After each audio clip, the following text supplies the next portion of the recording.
If you like the idea of adding greenery, but you don't want to have to deal with watering, pruning, or trying to keep plants alive, this is the kind of option that makes it really easy.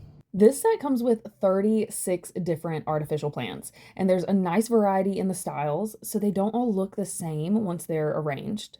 I'm just gonna use some old pieces of foam that I had laying around, and I'm gonna get the stems arranged here in this hanging basket and show you what it looks like.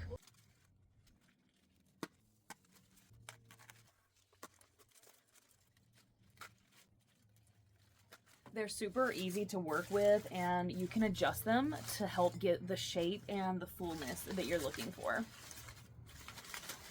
You can also use these in regular planters or window boxes, so you're not limited to one setup.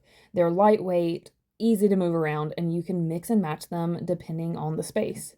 These are designed for both indoor and outdoor use, and they're UV resistant, which is nice if you want greenery outside without worrying about sunlight or maintenance.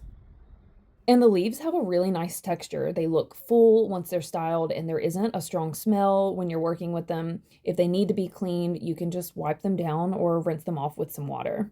For anyone who wants the look of plants without the time commitment, this is a really easy solution. They work well for porches, patios, and anywhere you want a little extra greenery.